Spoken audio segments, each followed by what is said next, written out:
Cool, yeah. Okay, here we go.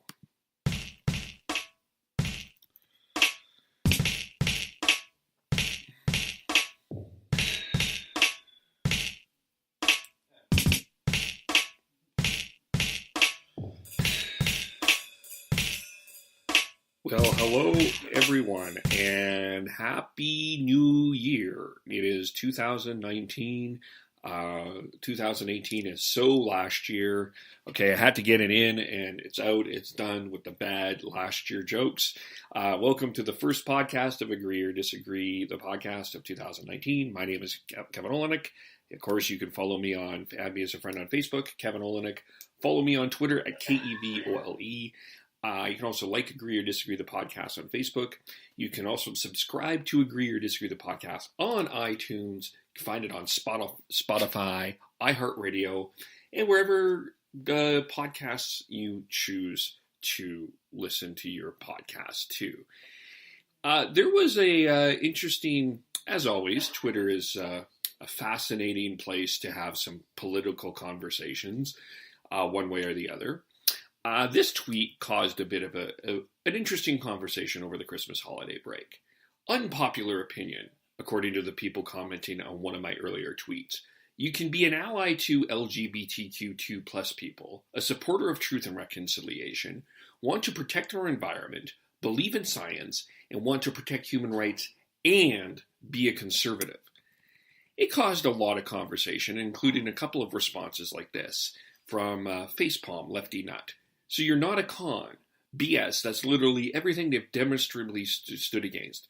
Cons have demonized anyone standing up for LGBTQ, First Nations, environment, scientists, or anyone pursuing higher ed, and those escaping the horrors brought to them by Western nations.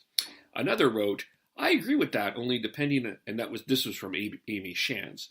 I agree with that, only depending on if the particular Conservative Party is doing those things that you value. What's more important, that a party have the title conservative in it, or you live out your conservative values? Sometimes those things clash.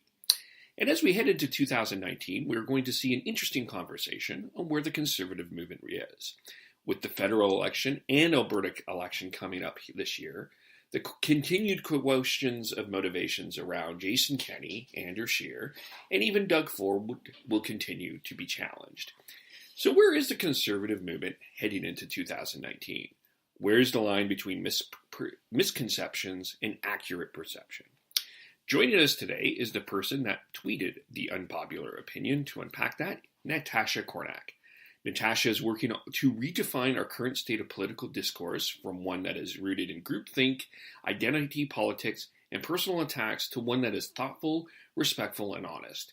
It's her goal to enlighten young people about the importance of being engaged in political decisions and to think for themselves. She also seeks to empower other women by working against sexual and gender-based violence, in addition to encouraging more women to run for public office. And she joins us today for the first podcast of 2019. How are you?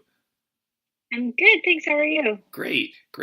I wanted to, I think you caused something interesting, in some ways it seems very obvious in many ways, probably from your perspective, yes, but other people I think have seen something a little bit different as we got into here. But I think I wanted to start with maybe what the most obvious question is, or the most obvious answer is, or the simplistic way, but there's always a lot of misconceptions to this. So what in your mind is a conservative?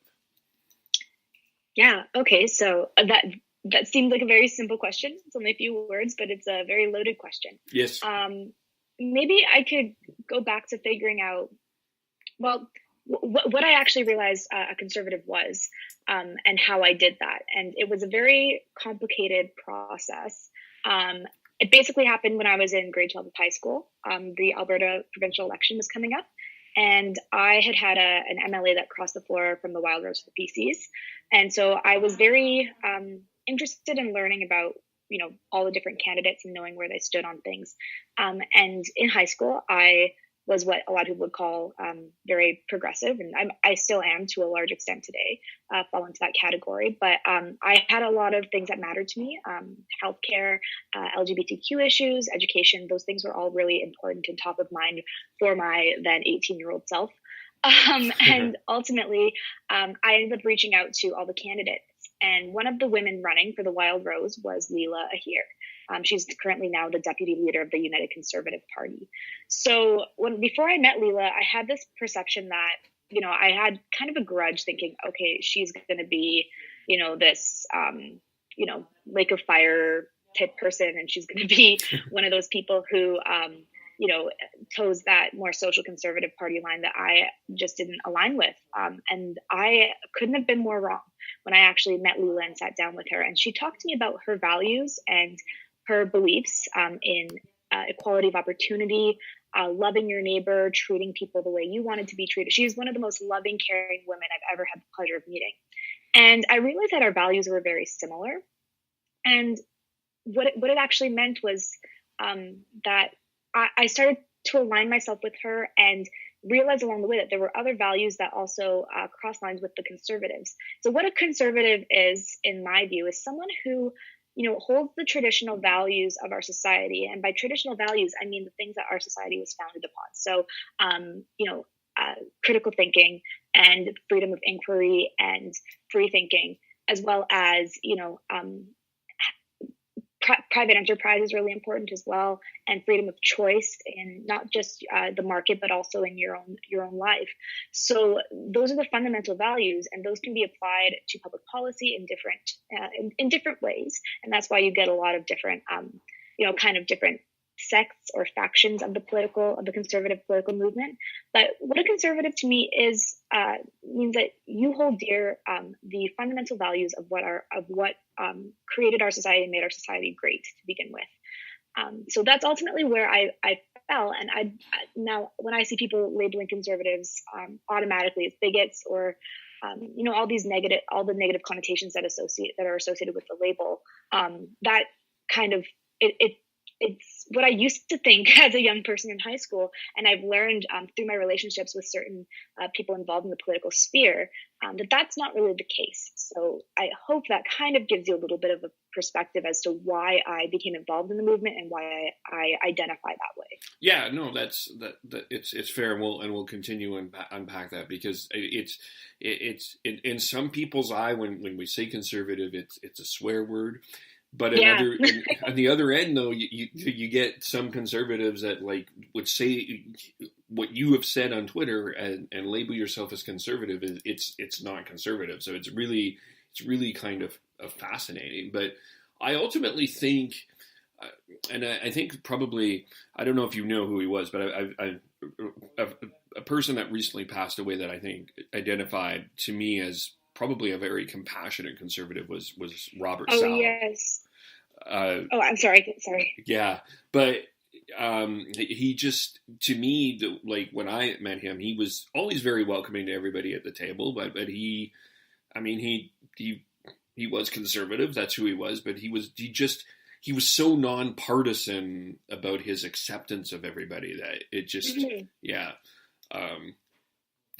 He almost was the perfect conservative in some ways. I but I unfortunately never got to know him, but I've read a lot about him. Yeah. I resonate with a lot of what you've just said. I think it's important that we address issues that are nonpartisan in nature from a multi-partisan way.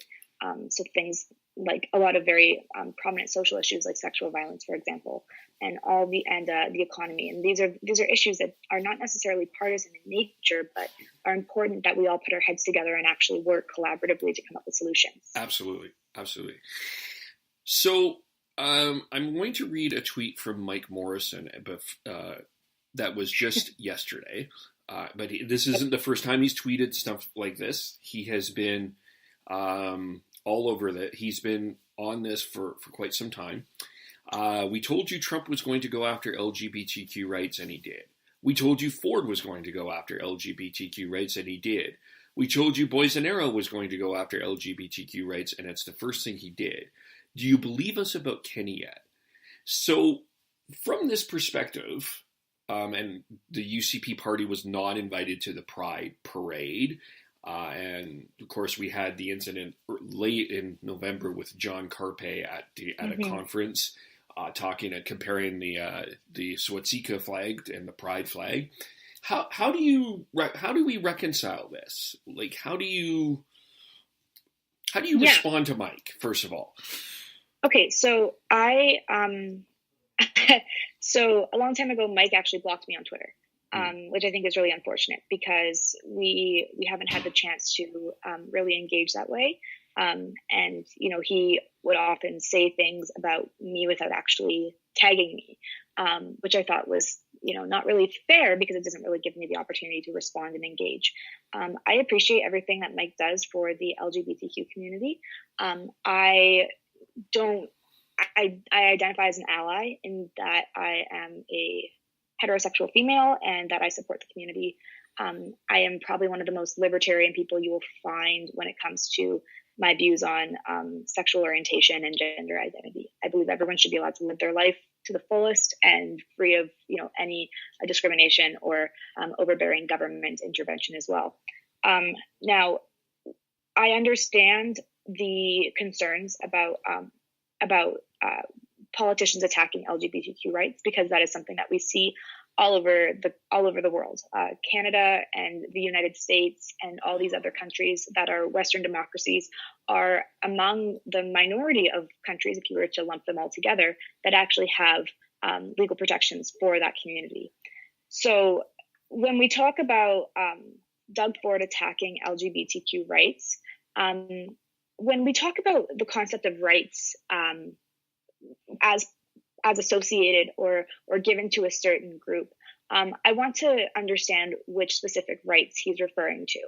So, for example, it's really in a lot of these social movements, we talk about things like women's rights and LGBTQ rights and minority rights, and we haven't really operationalized what the term rights actually means.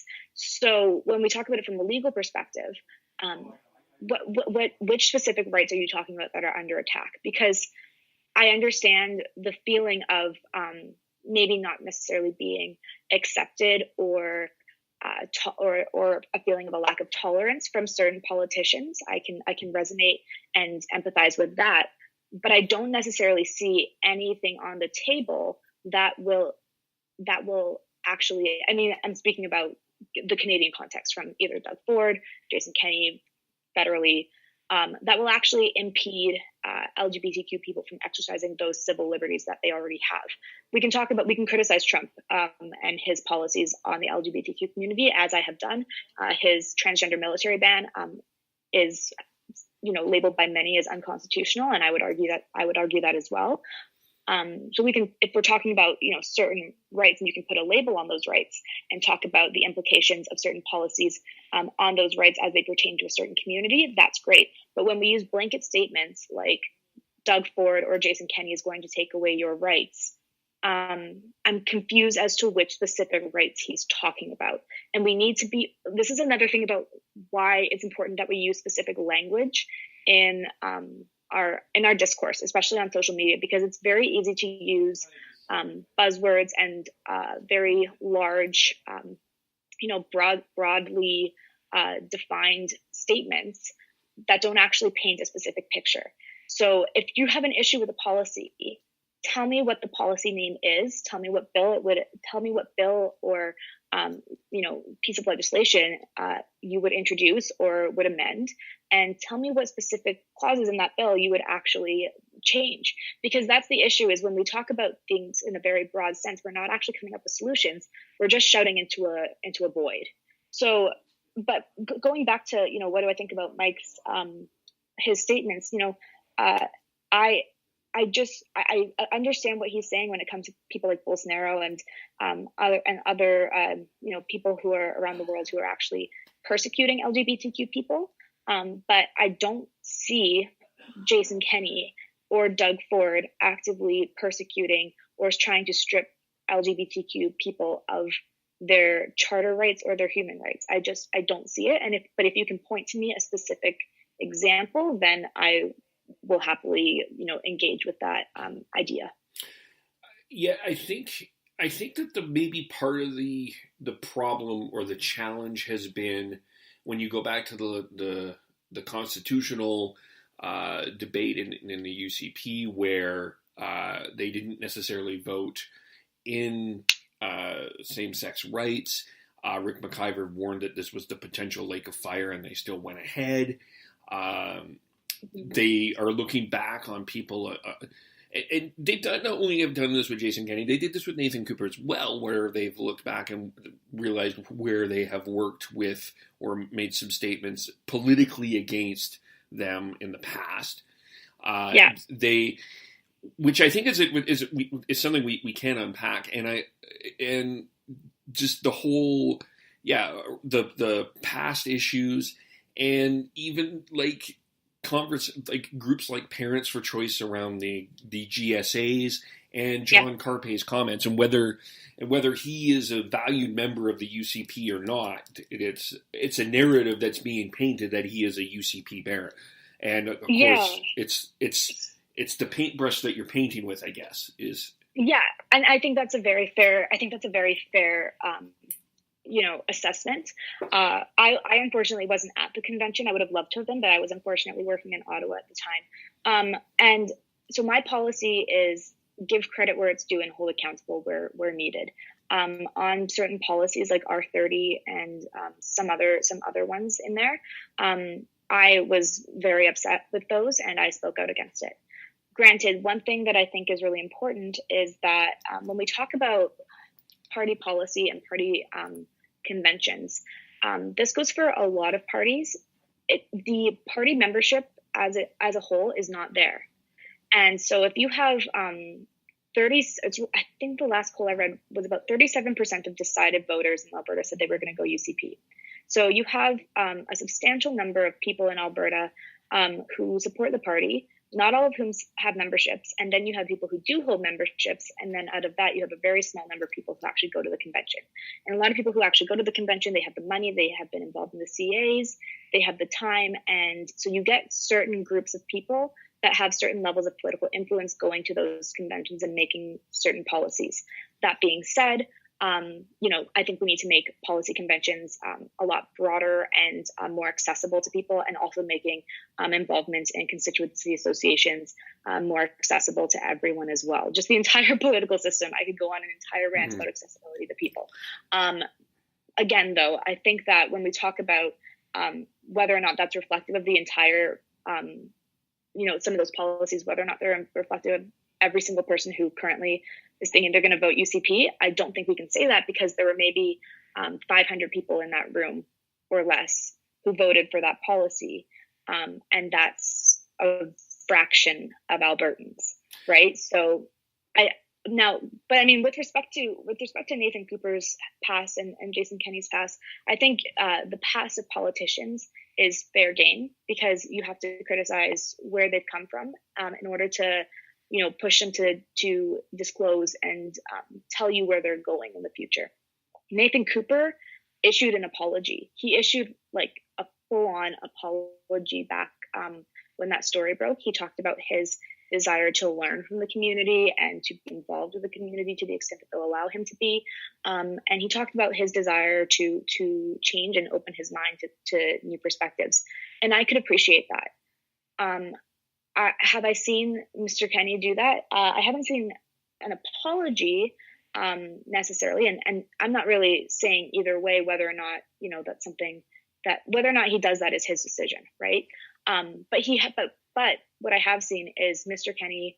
I think he learned very quickly when he stepped into the provincial scene that he would have to get involved with that community to the extent that they would allow him. So hosting pride brunches and doing some pride events where in lieu of them not being allowed to attend the parade, I think is commendable. Do I think more work needs to be done? Sure. And I think the other thing is a lot of people who are talking about like GSAs, for example, a lot of them have never been to a GSA. I helped run a GSA in high school with my friend at Springbank Community High School just outside of Calgary.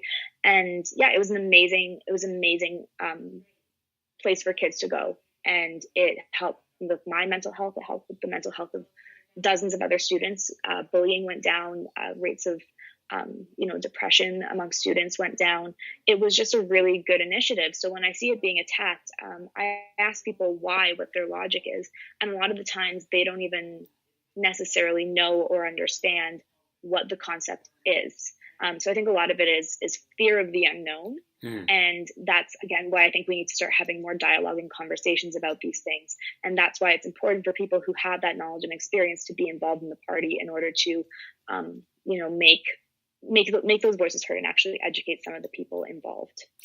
There's two ways to pass to go here, and I want to go down both of them, because the fact of the matter is, and I know the Mike Morrisons and the Marnie Parnas and those people of the world and they have every right to do this, are quite critical of those that are in that party, in the UCP and the conservative movement, but advocate or for LGBTQ rights.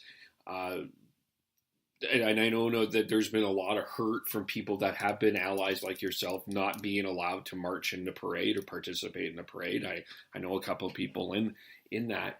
What about that? Talk about what's going on within the party about these issues and maybe break that misconception out there, because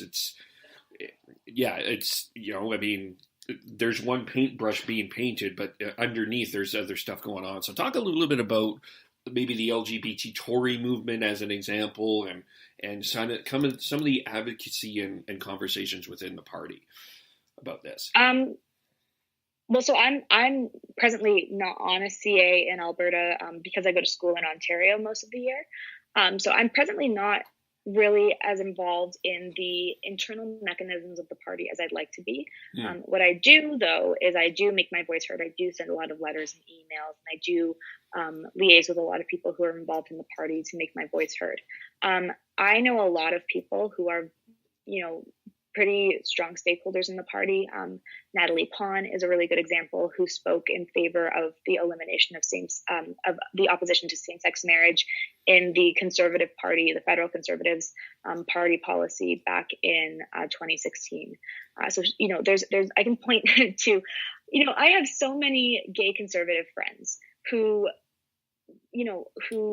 just they're not going to let the party define them. They're not going to let anyone else define them, be it people in the party, be it people outside the party. I also take that same approach to myself. But then I also have friends who are LGBT who are like, I want to be involved, but I feel like they don't want me there. And that's where I get really upset with the movement in the party, because I have seen discrimination. I have seen some of these, incidents that people have talked about. I've seen it when I was involved in my campus conservative club, and I was very outspoken against it. So the party does need to evolve to make sure that they have every single, they're open and accessible to every single person, regardless of gender or sexual orientation. The other thing, though, is with respect to, how people are labeled and treated as traitors to their gender or their sexual orientation if they join the conservative movement.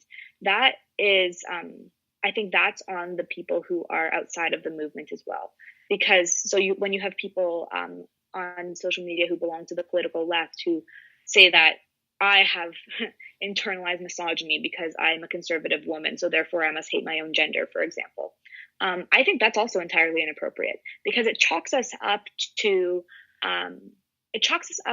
labels, and it chalks us up to boxes that we try to tick off, and we try to segregate people into us versus them, and that really goes back to our evolutionary biology. I mean, I'm a biomedical science student, so I always think about these things in a very scientific context, and the human rationale and behavior for it is understandable, but we also have to recognize that we are better than that, those animal instincts, and that we are higher level thinking and functioning beings that can actually rationally engage with each other. But so when I see people trying to put me into boxes, or trying to put my LGBTQ friends who identify as conservative into boxes, what it does is it discounts the individual. And when you ask me the opening question about what is a conservative is someone who believes in the power and promise of the individual. We as individuals are so diverse in our thoughts and our behaviors and our beliefs and our actions, and that's what actually makes society beautiful. Because if we were all this cohesive, this very homogenous society, there would be no room for personal growth. There would be no room for intellectual or societal advancement. Ultimately, the fact that we are different as individuals allows us to challenge each other and ultimately better ourselves. So when I see people trying to put us into categories, what it does is it actually tries to depersonalize you as an individual.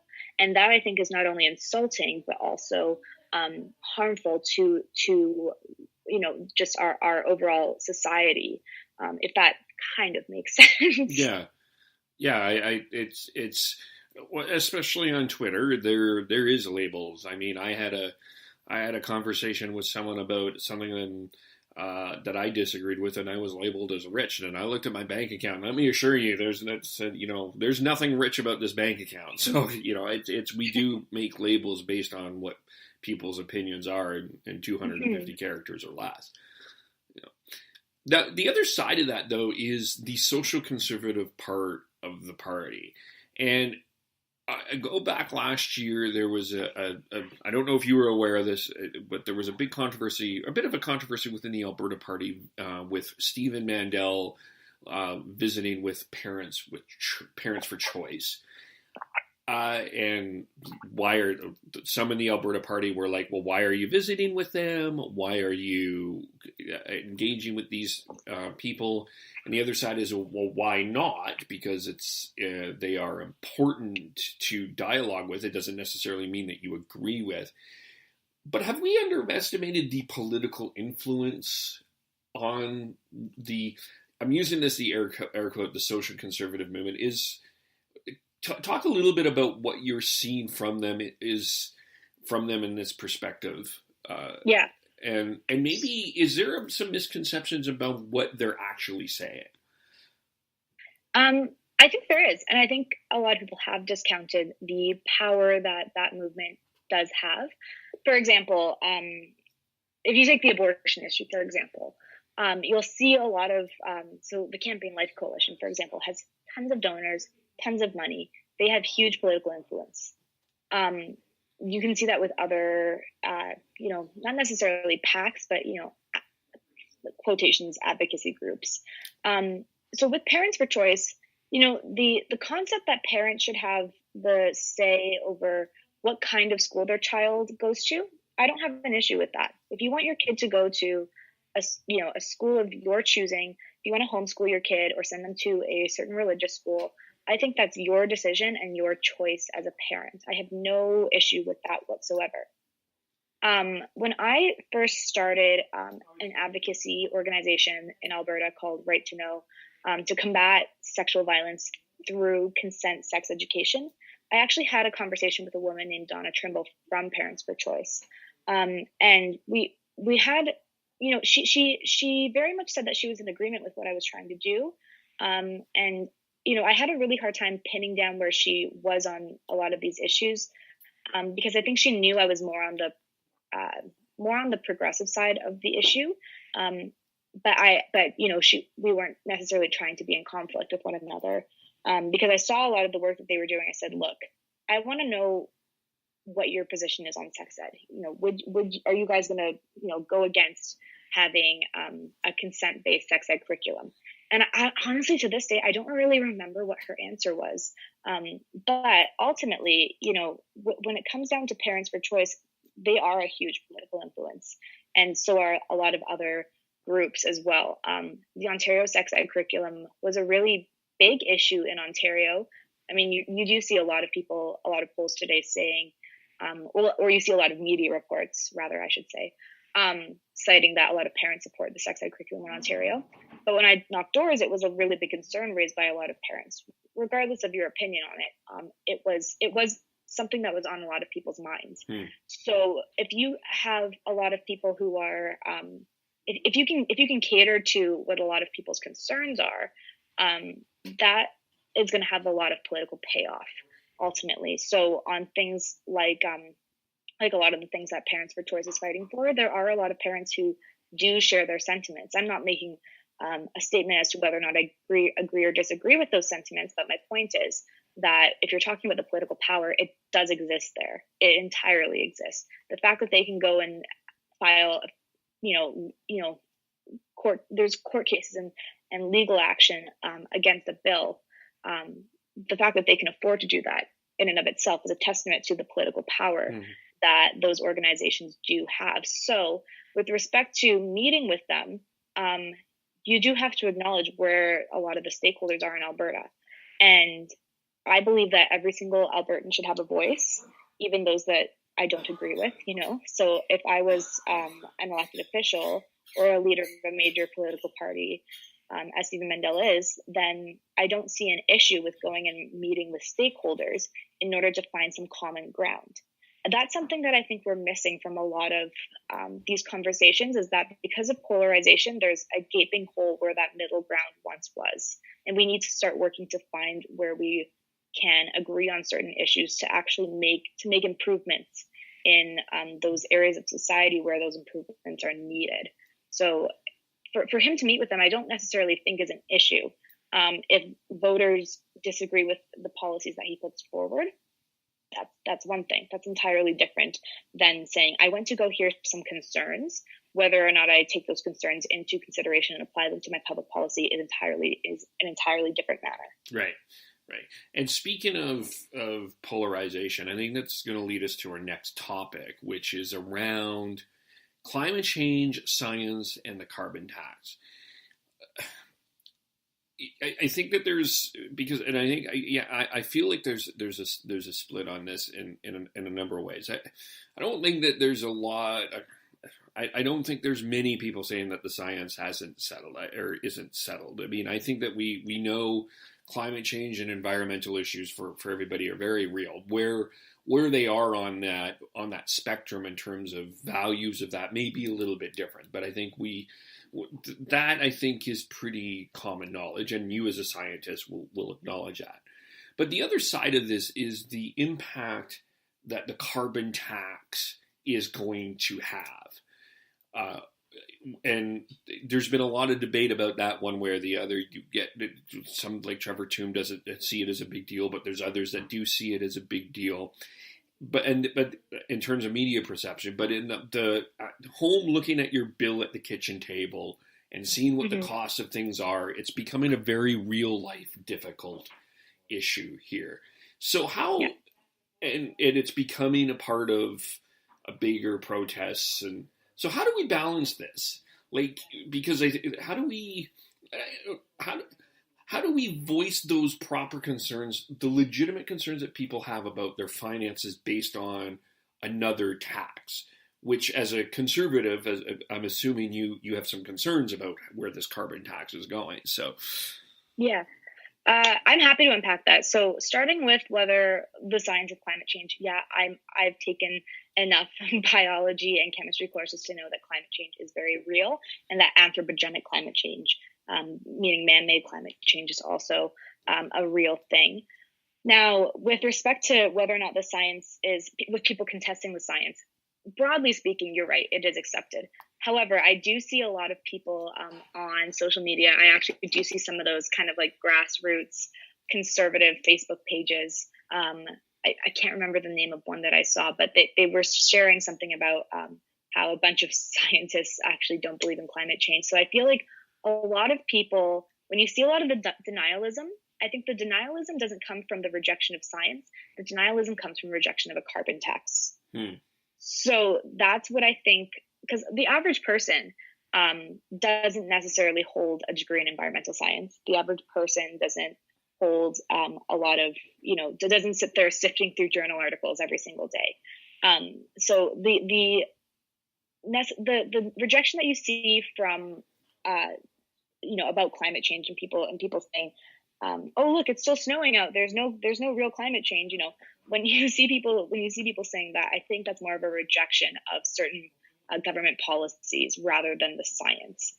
Right. With respect, So with respect to the tax, you know, we do need to curb emissions in this country and in the world. You know, I'm not I'm not the most you know, I don't have the best economic background, but I read a lot of economics papers. If I could actually go back and redo my degree, I'd do economics. But what I do know is a lot about natural resources, and what I know for a fact, and everyone who works in natural resources can cite this, is that Canada produces 1.6-ish% of global greenhouse gases. And so when people sit there and talk about how we have a huge per capita emissions, they're right. We have large per capita emissions, but that's because we have a small population and energy intensive industries. The fundamental, point that a lot of people miss in this conversation is that Canada is a resource based economy, whether you like it or not. You have a huge concentration of our population in, Vancouver, BC, and in Toronto, like a lot of those urban areas. But then there's a huge other portion of the population that's scattered all across the country in, the northern regions of the provinces working on, natural resources, mining, oil and gas, and fisheries and forestry as well. So when I go to school in Ontario and I tell people that I'm pro pipeline, they act like I'm immediately this demon, I'm this monster, and they say that means I don't support the environment. And I reject that notion at a hand, because we can go on and on about why pipelines are better than rail and this, that, the other thing. The ultimate point is that global energy demand is increasing and we need to meet it. And ultimately, oil and gas Canadian oil and gas is a good way to do that, because we produce with the highest environmental and human rights standards of any other country on the face of the earth. But when we talk about climate, for example, and how our industry can be more environmentally friendly, what people don't know is that oil and gas companies, you can go to the NRCan website and look this up, they have invested billions and billions of dollars in clean energy technology and in, to make the extraction process more environmentally friendly, emitting less methane, using less water, things like that. Ultimately, if you were to wipe out all of Canada's global greenhouse gas emissions, it's not really going to curb climate change if you still have countries like China and India and all these other countries emitting that much. So I think a lot of Canadians are sitting there thinking, especially when you think of the average middle class family, are thinking, why am I being told that my running my car to go to work is the reason why the planet is in jeopardy, when you have these other factories on the other end of the earth making, all these emissions and polluting? Why is it that we, as average people who are just trying to get by and survive in this very frigid climate, responsible shouldering the blame necessarily for the sins of other countries that refuse to get on board and adapt? That's where I think a lot of the anger and frustration comes from, is that we're being demonized for our way of life, and for using the tools that we need to survive in this climate. But the finance, like, I know that you can't get into the financial impact, but I think that where a lot of, like, my perspective, and I could be wrong, is for the most part, I think people are, I don't know, I think it feels a bit even maybe, but I think some people have some certainly some valid concerns around the carbon tax.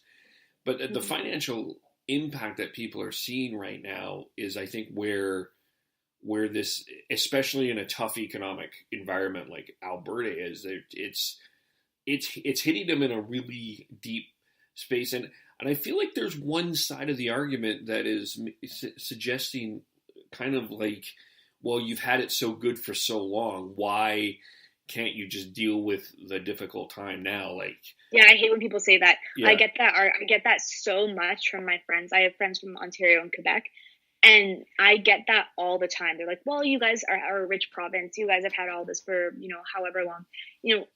We we can't just look at the past and think that that's the way that, just because you had it good in the past means that you're now, it's some sort of retribution or compensatory thing for how, because we're doing well in the past. I don't think that's a really fair assessment. And it also discounts the realities that many families are facing. It dehumanizes the problem to say, oh, well, suck it up, buttercup. The reality is that this province, I grew up here. I'm born and raised here. And I remember when I used to go downtown and it used to be bustling and it used to be, just a vibrant city. And I came back for the holidays and it's dead. Places where I used to go for family dinners are now closed. And, charities that I used to be involved with and local nonprofits are having to close their doors because they can't put up with a lot of the costs that are mounting. So, I mean, when we talk about the carbon tax, we can talk about the extent to which it'll have an impact on climate change, but the impact that it has on our economic viability as citizens and as a city and as a province in the country and as an economy in general has been, it's been ignored and replaced with this, moral virtue signaling rhetoric, especially on behalf of the Prime Minister. So, and I think that's where a lot of Canadians are really upset about this. When I door knocked in Ontario for the PCs this whole summer, the number one concern I heard every single door was carbon tax, carbon tax, carbon tax. I can't afford it. No one can afford it. We don't want it. And so Doug Ford has done exactly what people wanted him to do by fighting it. So that's ultimately where I think a lot of the anger stems from. But yeah, it definitely is hitting people hard in their wallets, and whether or not it's actually going to have the economic payoff the environmental payoff that people are speculating, or people cite that it will, like our Prime Minister, I think is to be determined, if not entirely fabricated. Yeah, it's going to be a big talking point in both elections, I think, in 2019, in the federal one and in the provincial one in Alberta as well. But the other side of that, I don't. That's the wrong choice of words. The Indigenous community has, specifically around the Kinder Morgan pipeline, which I don't live too far away from here, has been very vocal about what has happened there. So as that tweet mentioned, that there's a perception from many that the Conservatives are not into the truth, into reconciliation. What are your thoughts on that? And I guess the other part of that, especially when it comes to the pipeline part, there are Indigenous communities that were very much pro-pipeline and supported in support of that, getting that pipeline built. I know specifically in Kamloops there were a couple very vocal ones. Kind of maybe, because that's part of your area as well, maybe talk a little bit, unpack that for us a little bit, of where the truth and reconciliation of the Indigenous community and the Conservative movement, and maybe if you want to comment on where the pipelines are in that too, that's great.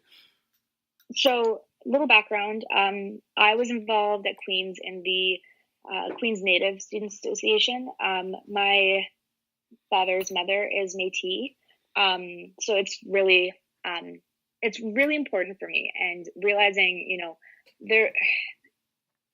there is, as described by a First Nations chief that I had the pleasure of hearing speak, he said that there is an industry in enabling Indigenous poverty because the bureaucrats want their jobs and they want to keep their jobs, and so they don't get things done in order to keep people coming back and needing more government services over and over and over again. Ultimately, what a lot of the nations, with respect to pipelines in Kinder Morgan want, with respect to the Trans Mountain pipeline, every single nation along the corridor had signed a mutual benefit agreement. There's also, according to Ellis Ross, who I heard speak at the Manning Center, he was the minister of, I want to say, natural resources under Christy Clark, and he was also the chief of the Haisla Nation. He said that a really big thing that's missing from the conversation is it's not that a lot of the nations are opposed to pipelines, it's that they want equity and equity shares in the pipelines rather than just a lump sum, like, here, we'll give you however much money. So, like, for example, the mutual benefit agreements with Kinder Morgan, I think, were around like $400 million total. And you divide that amongst 45 25 to 50 First Nations communities, that's less than $10 million for each community, right? Rather than if they had an equity opportunity to actually grow that wealth and have, that sort of a continual growth, which I think is something that gets missed from the conversation, but it's not my main point. When I hear a lot of people talk about how Indigenous communities are opposed to oil and gas, there are some that are opposed for perfectly legitimate reasons, and I respect their rights to have that opposition. If you go on to Shannon Stubbs, she's the Shadow Minister for Natural Resources. If you go onto her Facebook and listen to the speech she did on the motion put forward by the NDP on the United Nations Declaration on the Rights of Indigenous Peoples, she touches on this a lot. We entirely support every single community's ability to go and fight a pipeline or any natural resources project. That's their constitutional right. And every single community has the right to be consulted. Now, what consultation actually looks like and is operationalized as, that is not necessary. That hasn't necessarily been done by any government. So there are a lot of gray zones in terms of what consultation looks like at the government level, which is why the pipeline approval was quashed by the appeals court. But private sector proponents have actually done the best form of consultation of any form of consultation. Like, private sector proponents have done it so well, and they should actually be looked to as the model. With respect to conservatives and truth and reconciliation, I do think historically there has been a lot of racial animosity, and I think that goes for every single party. Some parties, I think, have done a lot better job of doing away with that racialized animosity than others. When I was involved in my Campus Conservatives Club, the amount of misconceptions and mistruths that these kids had been told, and that they ultimately, would propagate themselves, it was astonishing. And it was also very offensive and very disheartening for me, because if you want people, if you're a young person who wants to go into public policy one day, well, I would hope you would actually understand the implications of what policies mean for Indigenous communities. So, what I think a really big portion of this involves is education.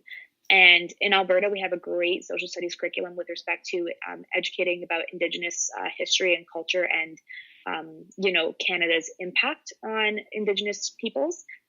In Ontario, not so much. So I think if we can start to educate with, again, facts, this isn't ideological. And when I do see certain conservatives saying that a lot of this is ideologically based, that's just not true. We do need to start looking these issues in the face and saying, what exactly has happened here and how do we move forward? And that means that, we have to listen to a lot of communities. And actually, when people ask for things like money for water treatment, the fact that it's been forever that a lot of communities have sat on boil water advisories disgusts me. And it would be so much more economically beneficial sometimes to spend money on things like a school or a water treatment plant, and rather than shouldering the costs of needing constant repairs or, young people who can't get education. Sometimes you have to spend a little bit to get a lot. It's called investment, right? So, but again, I think there is a lot of lack of political willpower in all parties to do that because of a lot of racial animosity. So no party's perfect, and what's important is that you actually do amplify those voices and actually make sure that those people are coming forward and meeting with the leaders. If you just want to sit there and say, so and so, I don't like them. I don't like their government policy. I don't like, I don't like who they are, or those types of things, that you just don't want to engage with someone or a politician because you just happen to not like them.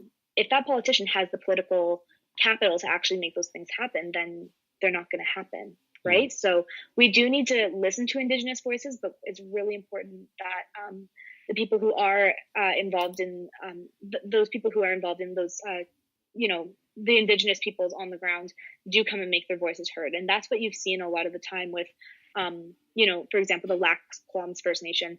I know I'm like ranting here, but this is a really good example of something that I've seen is a lot of people sit there and talk about how conservatives don't consult, conservatives don't do this, that, the other thing. Well, the Liberal government didn't consult on the tanker ban, and now they're being sued by a dozen plus First Nations on the tanker ban.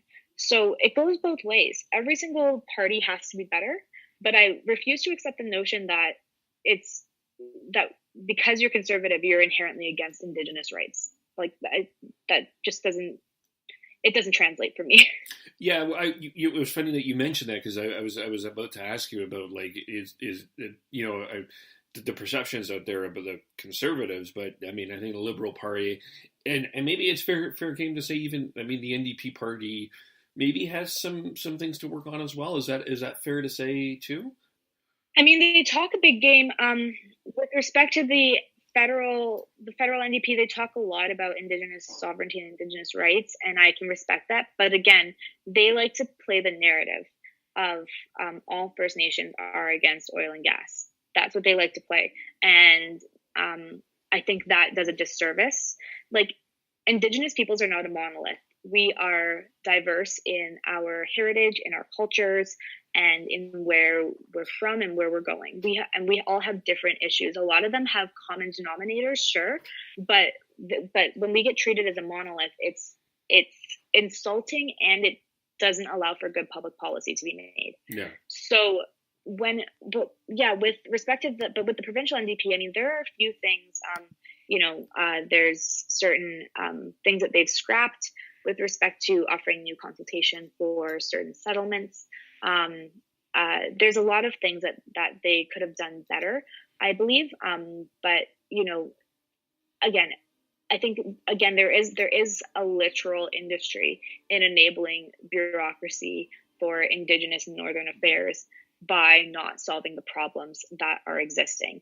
So yeah, I don't think any party is perfect on this, but I think a lot of the times, because conservatives are inherently painted as racist, which again, I can debunk later, there's an added layer of a label as being against Indigenous peoples that gets applied to us. Debunk it now, because we're about to get into the next question would have been the Trump effect. And I think that there's been a new buzzword the last couple of years in Canadian politics, which is Trumpism. We can't have Trumpism hit Canada. So maybe talk about what effect has there been an effect of Donald Trump effect in the conservative movement, and unpack that.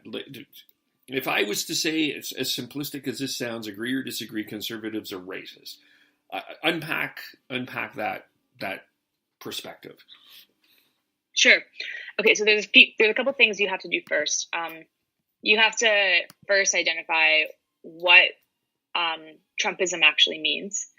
And then you also have to think, okay, when we're talking about racism, what does that actually look like in practice? So does that mean you're discriminating against certain communities? Does that mean that you're foregoing giving certain communities, for example, like Cindy Blackstock is a really big advocate for Indigenous child welfare, and Indigenous children have been discriminated against by the welfare system under the previous Conservatives and currently under the Liberals. You can argue that it's based on race, but both parties have done it. Therefore, are both people who belong to both parties racist? Like, I don't necessarily think that that's a valid statement. But with respect to Conservatives being racist, the first Black MP, the first Hindu MP, I believe the first Muslim MP were all from the Conservative Party. And a lot of this happens because a lot of people who immigrate here have certain values and come here to pursue things like economic freedom, personal freedoms and liberties. And a lot of that is found in the home of the Conservative Party rather than other parties. So that's why, there have been a lot of historically, racialized people who are involved in the movement. The issue is that we have started to use certain language and add to victimology in our political discourse. And that's particularly done by certain parties, particularly the NDP and the Liberals. They do it a lot of the time with women too. And they appeal to you and try to make it sound like you've been wronged and we're going to make it right. and that tends to grab a lot of those demographics a lot easier. And that, I think, is more emotionally charged rather than rationally thought out in terms of how we can talk about, the ultimate thing is that public policy in terms of free market economics and all that, it's not discriminatory, right? It's about meritocracy. And if we need to be enhancing and supporting meritocracy in our public policies. And that's the best way to combat racism. And there's no other party that is more, supportive of a meritocratic system than the Conservatives. Okay.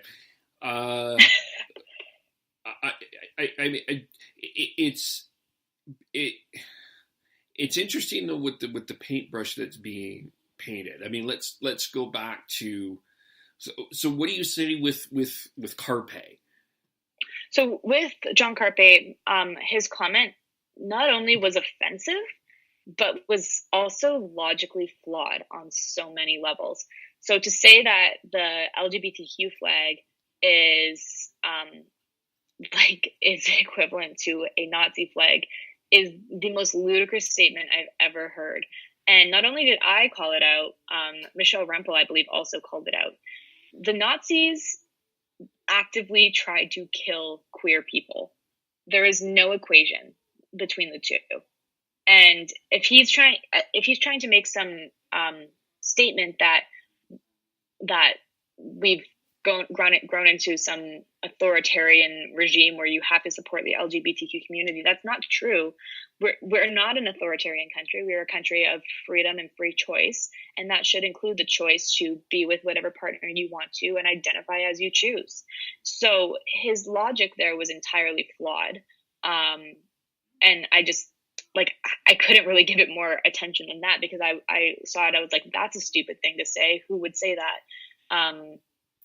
And anyone with their salt really would kind of come to the same conclusion. Do you think that, was it a valid question that his membership should have been revoked?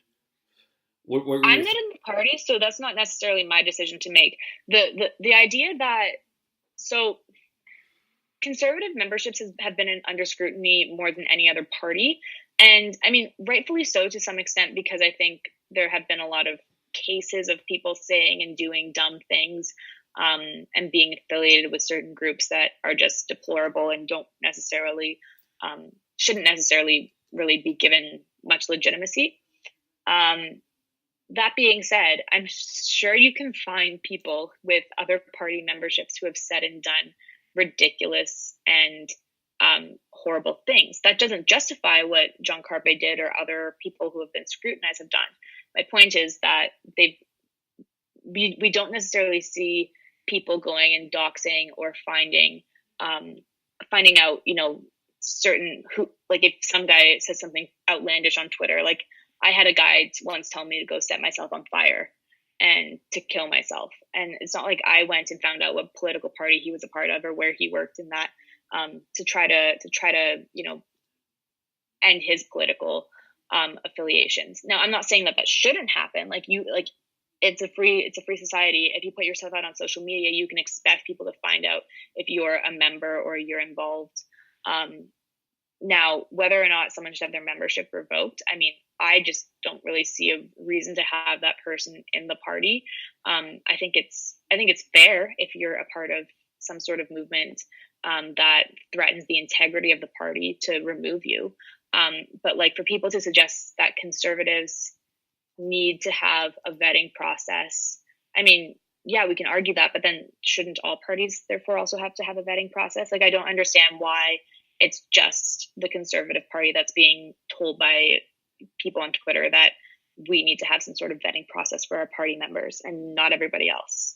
Well, it was interesting because the rally late, I want to say in December, that Rachel Notley and Darren Bylas and Jason Kenney and a number of member politicians spoke at, there was a certain media group, we'll say it's Press Progress. Press Progress pointed out on Twitter that Jason Kenney and there was a bunch of people from a certain group there speaking and when Jason Kenney was around. But when someone challenged them on the fact that Darren Blias and Rachel Notley spoke at the same event, they didn't respond. So it is interesting. So it supports kind of what your question is are we just painting the paintbrush that the UCP has this certain group necessarily? But what about, like, there is an NDP MLA that had an affiliation with it's Rod Loyola, I believe. Correct me if I'm wrong. An affiliation with some communist thinking as well, and we don't necessarily bring that up into conversation, but we are bringing. So I see what you're saying in the sense of, like, we're going to bring up the UCP or the Conservatives memberships and question why do we not do it with other parties? I do see where you're coming from there. Well, and I'm not. That's not to discount, and I don't want your listeners to think that I'm discounting the horrible things that some people have found other people of course do. Not. No. Like, if you see people who are, like, blatantly white nationalists, I'm like, I don't want to be affiliated with you. Of course, I wouldn't want to be affiliated with you.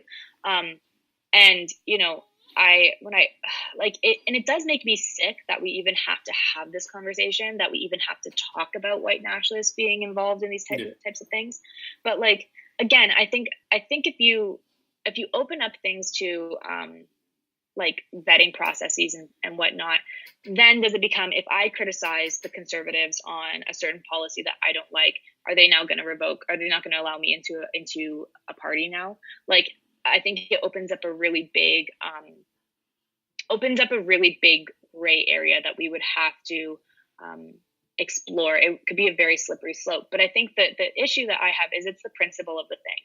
Like, if we're going to hold one party to a certain account on things like, you know, hatefulness and spite, and, you know, if we're going to do that to the UCP, by all means, go for it.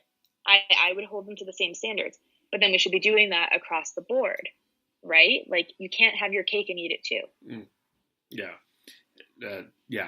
I'm totally with you. So, which leads to, as mentioned, we're going to have a federal election this year. That's pretty much confirmed.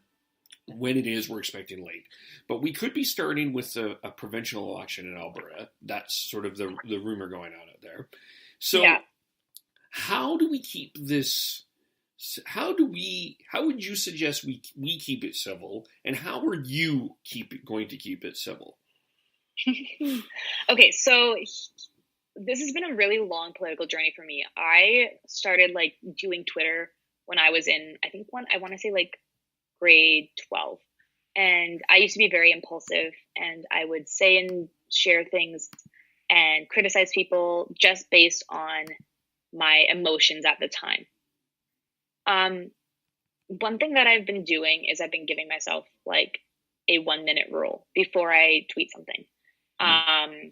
Because a lot of the times I would just get angry and just reply to someone off the cuff, and there'd be a lot of spelling mistakes, and it was just embarrassing all around. So first of all, I give myself 1 minute before I press the send button. That's one thing. Another thing that I've done that I first did because I wanted to be more productive at school. If I could get a degree in Twitter, I would. But I wanted to be a little bit more productive and not be so distracted by my phone blowing up with notifications. Turn off your push notifications for your Twitter or whatever social media. That way you're not constantly getting looped into all these threads and whatever, and you feel the urge to respond. You check Twitter or whatever when you have time and when you have the emotional capacity and energy to engage. That's one thing that I've done that's really helpful. With respect to civility, when I just refuse to use names. Like, and if I do it, if you notice that I do it, please tweet me and call me out. But I'm not going to sit here and tell someone that they're stupid or that they're unintelligent or that they're a bigot or this, that, or the other thing. We need to stop attacking the people and start attacking the ideas. And I think it's perfectly fair to judge and criticize public policy. And if we did that more often, we'd actually have a lot better public policy on the table. And also try and play devil's advocate with yourself. Like, I'll often do that. Like, I'll sit there with myself and I'll be reading a book or something. And I think, do I agree with that? Why do I agree with that? What would someone who disagreed with me say that? If you can play devil's advocate with yourself or even a friend, just like going off each other, that's so much healthier, I find, because then you're actually challenging the ideas rather than the person, especially if you're doing it with yourself, because you're not just going to attack yourself and be like, well, you just think that because you're a misogynist or whatever, right? Don't do that. No. Yeah. So, but, ultimately the way that I've been keeping it civil is, I just, also the mute function on Twitter is so effective. Like I don't like to use it, and I don't like to not engage with people, but people who are like abusive or harassing me or, are constantly making attacks that I just don't want to see, I just get rid of it. I don't want to surround myself with negativity because politics can be very negative. If you've ever worked like on the Hill or something, it's just a constant, uphill battle of you trying to change things and you're just not being satisfied with the way things are. So everything's so negative all the time. So I'm trying to surround myself with people that I can learn from.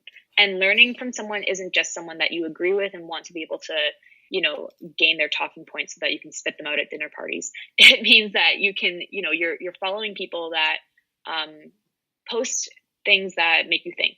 So Trevor Toom is a really good guy to follow on Twitter because he posts things that I'm like, he really makes me think about our economic situation from multiple perspectives. And he also uses data and numbers that are really hard to argue with. Right. So I think the issue is that we've kind of drawn ourselves into this emotional state where we're constantly just replying based on emotional appeal all the time. And when we rely on that, again, we start to break into this us and them type mentality. So try to think about, can you support your argument with fact?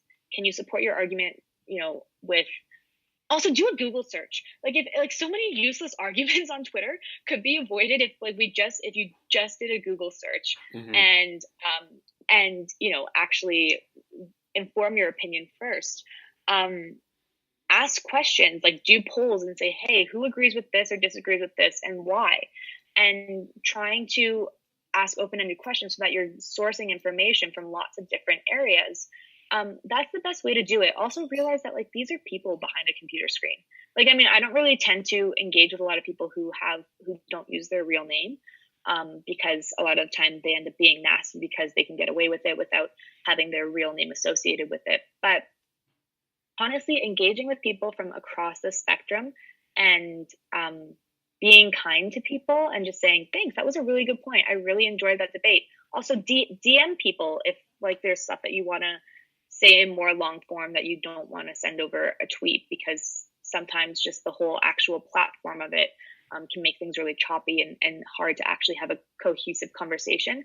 But also things get misconstrued over social media. You can appear to be sarcastic when you're not actually being sarcastic, or you can appear to be, your tone can be misconstrued entirely.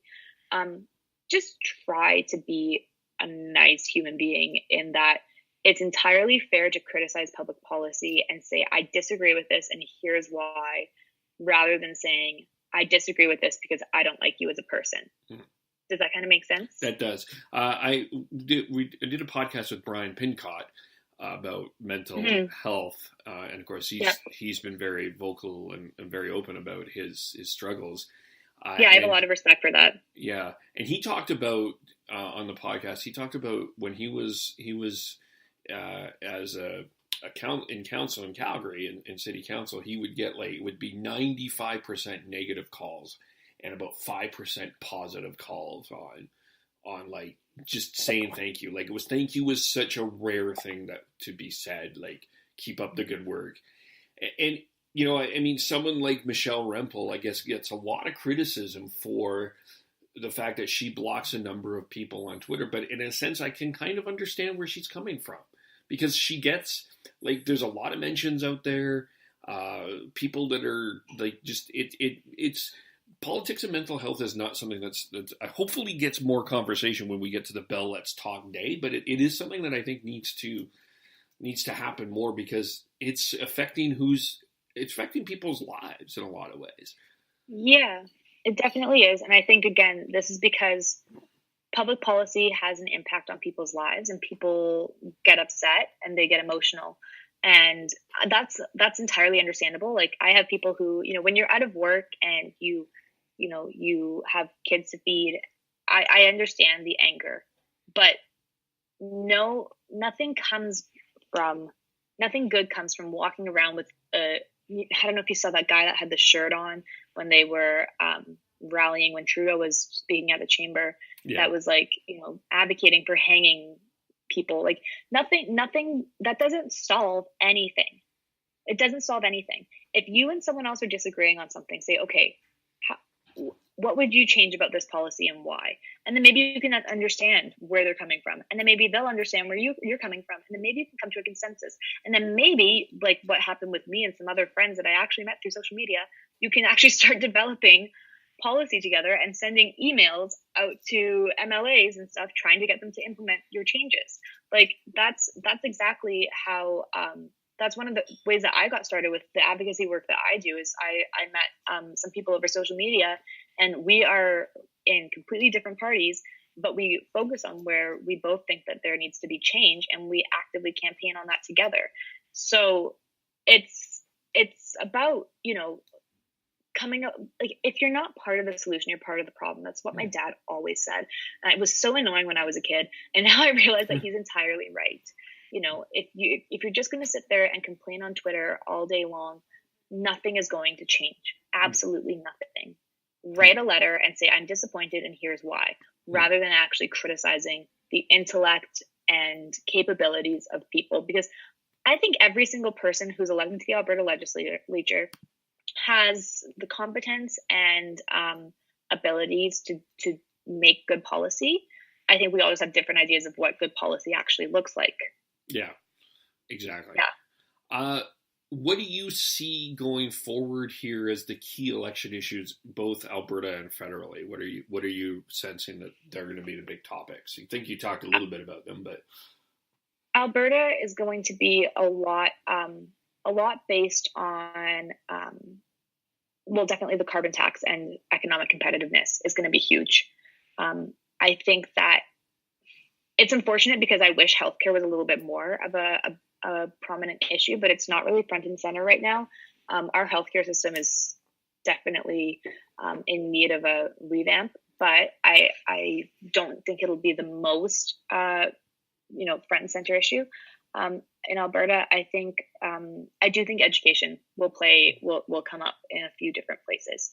I think it'll be a lot of personal attacks on Jason Kenney. And I think that, he's going to respond by probably calling on certain policies and certain ideas. But I think he's also going to very much focus on, the fundamental things that have united the people on the right of center spectrum, to try to just say, bring it back into focus on what the key things that really, really matter are. But again, like the primary things there are carbon tax and economic competitiveness. Federally, carbon tax, of course, is again going to be really big. I wish this wasn't a big one, but immigration, I think, is going to be a really big one. So I think that's going to be pretty big. And again, with that, it's going to come down to a lot of people painting you as anti-immigrant, anti-this, anti-that. And I don't think that's the case. I don't think conservatives are anti-immigrants. I think conservatives have led some of the most robust, comprehensive immigration policy, in Canadian history. But again, we're going to be painted in a certain light because of what's happening with people entering the country illegally through Roxham Road. And I think competitiveness is going to be huge. And then also, they're going to bring up things like the Prime Minister's scandals, and they're also probably going to bring up things like the Canada Summer Jobs Program and foreign influence in the elections. I think the Conservatives have a lot of things that they can go off of that will leave Trudeau with only like the things that go back on being like, oh, you're the party of, homophobes or racists or whatever.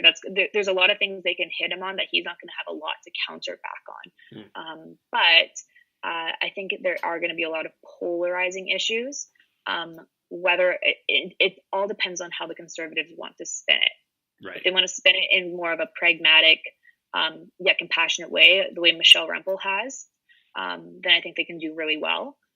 if they want to go down the path of the way that Kelly Leach did, I think it's not going to be a good call at all. Right. There is some strategy there. What about Rona Ambrose bill? I talked to Kristen Rayworth on a podcast recently. She was hoping that this would become an election issue. Do you think that this can become an election issue? So I think I think the Me Too movement has had a lot of impact on public policy. I think the bill, because it's in the Senate, once things hit the Senate, they don't typically tend to be they don't tend to be top of mind. The fact that it's sitting there, and that it's been sitting there for over a year now is actually quite, it's really disappointing, in my opinion. I think sexual violence should be an election issue for every single election cycle until we don't have to talk about it anymore because it's not a thing. But that's not necessarily going to be the case. Whether or not I want it to be an election issue, I don't necessarily think is going to make it an election issue. I think it's unfortunately going to be overshadowed, but that's why it's important for people like Kristen and myself and other people to also make our voices heard and make it known that Justin Trudeau's independently appointed senators have been sitting on this bill now for almost 2 years. Whether it's not going to be an election issue, but I think it's important that we still keep it in people's minds. It's something maybe to tweet Paula Simons about, because she has been live tweeting some of the Senate readings, which I found quite fascinating. But I think maybe that's something I should ask her about. No, I think she's doing a really good job at how she's going about actually managing her job in the Senate. It's actually very her actually doing her own tweeting, rather than her staffers just sitting there and doing it for her. Yeah. Is there anything else we want to touch on before we end this? Or I don't know. I mean, you'd asked a little bit about Trumpism, and I didn't really talk about that a lot. I actually just started Stephen Harper's book on Trumpism, and basically, I think a lot of the comparisons that have been made between people like Doug Ford and Trump are not only unfounded, but very short-sighted, because if every single person you don't like is Trump, then no one's Trump. Right. You know what I mean? So ultimately, what Trump has had a huge effect on policy, and he has had a lot of effect at bringing people to. Trump is not your typical conservative. Trump is not necessarily empowering people as individuals. He's empowering people as communities in terms of blue collar workers. He's contributing to identity politics.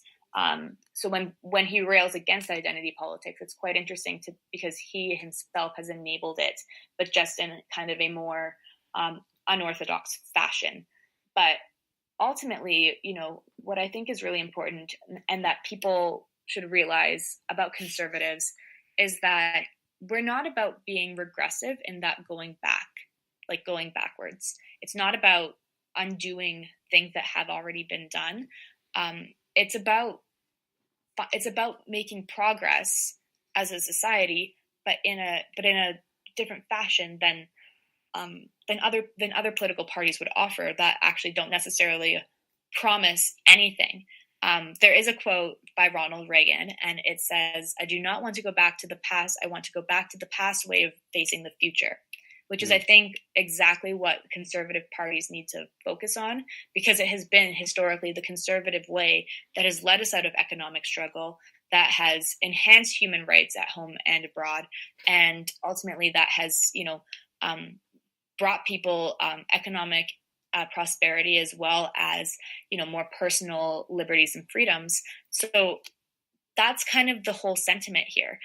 So yeah, you can support the LGBT community. You can be pro-environment. You can do all these things and do it through a conservative approach. That's why, and I hope this has shown people what my logic is when I approach those issues. But again, people are going to continue to put me in a box and label me and say that I can't do those things or I don't care about those things.